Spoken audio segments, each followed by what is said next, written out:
Well, it's a great pleasure to be relaunching another episode of Influential Visions. We've been a bit quiet for a little while, and we decided that we were going to broaden our horizons and invite some amazing co-hosts onto our show. We've already had some amazing guests. We're up to nearly 70 episodes so far. So we're literally just in the process of building out another 10 episodes. And Nish Ranasinghe is our host for these new technology series that we're building out. And I'm privileged as well to be joined by Kim-Adele Randall, who have been working with for the last year and a half. And we've been delving into all sorts of topics, as you probably are aware, on imposter syndrome and management, leadership, branding, all sorts of topics. But it's lovely to have you both with me today. And yeah, I'm really excited about all of the interviews that we're going to be doing. Me too. It's a real delight to also be working with Nish again, because we worked together last year too, didn't we, on our book, which is where we got started. And that's where the idea came from for this series, which was really, how do we start to help people understand what's going on at the moment in the technology industry and how they can get more involved. And Nish, tell us a bit more about you and your background, please. Yeah, first of all, it's really exciting to be here. I'm really looking forward to this series.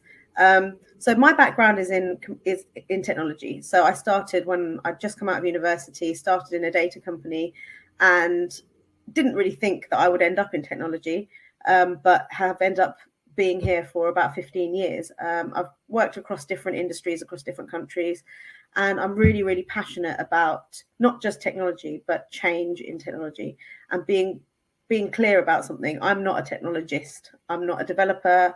I have done a little tiny bit of coding, if you could call it that, at university, but I'm very much, my background is in business analysis, which is effectively the business side of technology. So my expertise is transitioning a piece of code into an application and then giving that to a set of users to actually use.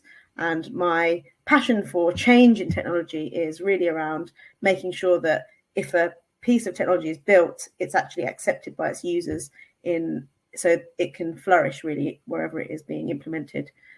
So yeah, that's my background.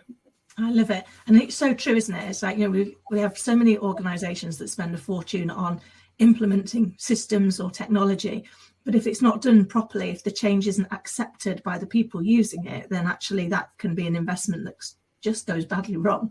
And it really is about how you engage with the people, isn't it, in that transformation, and get them to adopt the new way forward and really embrace it. So how do you think we best go around doing some of that?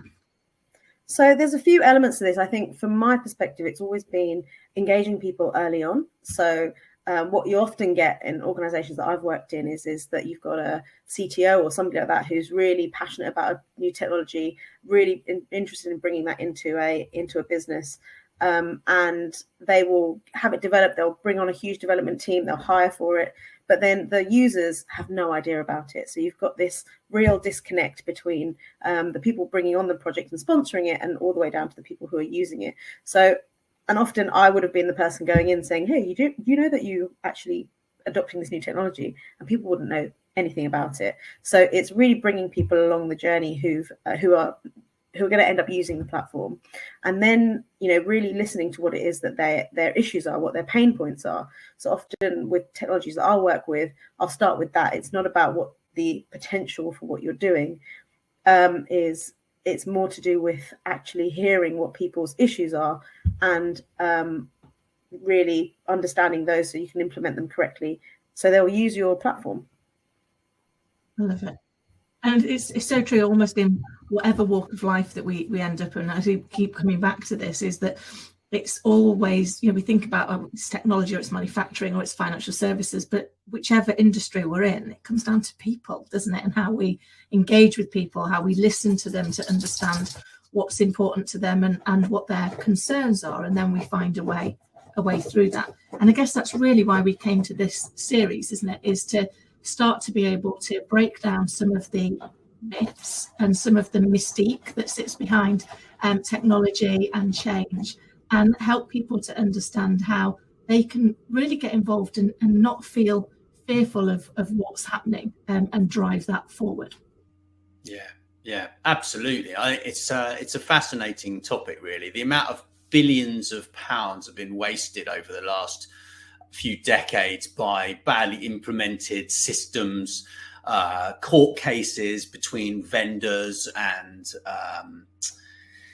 companies who basically hired them to implement systems that never got delivered. And there are, the internet is strewed with these sorts of cases, and actually the figures are obscene. And if you think about how many people that would have been upset about this, how their culture within the business would have been damaged, and actually really just the morale and the staff retention that would have been actually affected as well, because no one got buy-in from the word go, right? And we've talked about this before, both of you guys with me a little bit, and it's just absolutely shocking, really. So yeah, I mean, I think the culture piece is just absolutely key, isn't it, within implementing all of these things, and understanding each person, being inclusive within the environment is absolutely crucial. So I'm really looking forward to kind of digging deeper into this over the next 10 episodes and beyond. Yeah, absolutely. And I think what you mentioned there, Nat, on the how the culture is affected. I've been in organizations where you come in, and I've been really excited to really introduce this new product, and I'm just in a sea of blank faces, just completely fatigued, because this happened. The same people had a different technology company come in and try and implement their technology, and it's just a huge amount of disillusionment, really, with IT departments, new technologies.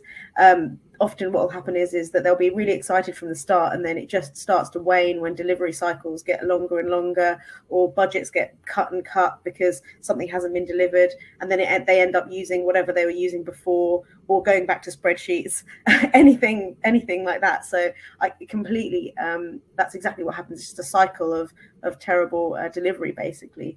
And so my intention always when I come into a new project is to really bring those people along, understand people, what makes them tick, if they're from different backgrounds. That's part of, we've got a kind of episode thought process of having something about change champions and critics, trying to change people's minds, people's attitudes.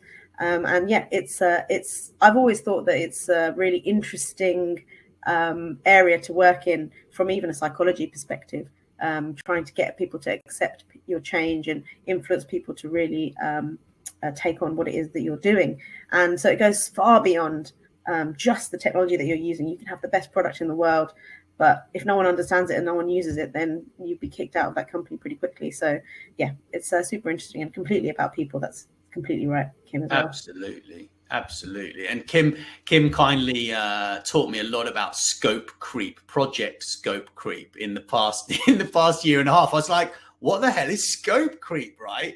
And she taught me all about this and actually what it's like being both sides of the purchase, right? So what it's like to be a vendor, and also what it's like to be actually on the other side and actually working with a vendor to implement. And she shared some really interesting insights with me around that, and how the power of the stakeholder within the relationship is fascinating, and how that can kind of affect the scope creep. Well, there is, and there's obviously lots of different random terminology that we throw around in projects as well, and hopefully that's going to be one of the things that we get to as part of this series, is demystifying the jargon, because we do love a bit of jargon, don't we? Love to throw the odd word out there that nobody has any idea what we're talking about, and then we wonder why people don't accept the change. Well, they've not understood the change, and none of us want to feel stupid. So I think if we can kind of help people understand what what we mean by some of the phrases that are being said. And then that helps as well, doesn't it? So that people can feel included and feel like they understand what's happening to them and are part of the change rather than the change being done to them. Absolutely. And even if at the end of that episode, we could get people to speak up when they're in a meeting and say, do you know what, I don't understand what that meant, then I think we've won, because you're absolutely right. Jargon is just something that people like to throw out just to make themselves feel clever, I guess. And I think we've all fallen into the trap of just nodding along. But it's particularly important in technology changes and making sure that people are fully versed in what it is that they're doing. Absolutely. Yeah. No, I completely agree. And I often share an example. I was in a board meeting a few years ago, and everyone was throwing around like jargon. And I remember sitting there and saying, John, I think we really need is a few more TLAs. And all these people nodded at me, and I was like, brilliant. Who'd like to take the action to get us some more TLAs? And it went a bit quiet. And then this one little hand eventually put their hand up and went, I don't know what a TLA is. And I went, thank you so much for being so brave. It's a 3-letter acronym, because none of you have got any idea what you're talking about. Because just in this room, I said, we were talking about T's and C's. I said, I think you two at the top of the room, you think we mean training and competence, don't you? And they were like, yes. I said, and you people down here in product, you think we mean terms and conditions? Yes. I said, both are valid, both are completely different. So you don't actually know what we're making decisions on because you've not checked what term we're actually using. I said, and the only reason I share that is to say, unless we can be really clear and really honest with each other, we're going to make wrong decisions that could cost the organisation a fortune because we didn't understand what it was that we were basing our decision on. And you see it all the time, don't you? So I think if we can use this series as well to break some of those myths and to help people, to your point, Nish, to have the courage to put their hand up and go, I don't know what that is. It really is amazing how much impact that you can have when you are brave, because it opens the door for other people in the room to also share what they're not certain of as well. Absolutely. The other thing that you mentioned was stakeholders and the power of the stakeholder. And I think that that's another really interesting one to delve into, because often you'll have technology companies who come in and they will literally do everything that the most powerful stakeholder would want. But it takes a really brave set of people to turn around and say, actually, I don't think that's a very good idea. And that whole idea of pushing back is actually very much, again, another people-focused element, because you can only really gain the confidence to do that once you've gained a relationship with your stakeholder and really gained their trust. And it's a difficult one to bust out of when you've got this vendor relationship, or you've got, you are my customer, that type of relationship. And it really has to be much more of a collaborative experience. So something else that we could touch on as well. Absolutely.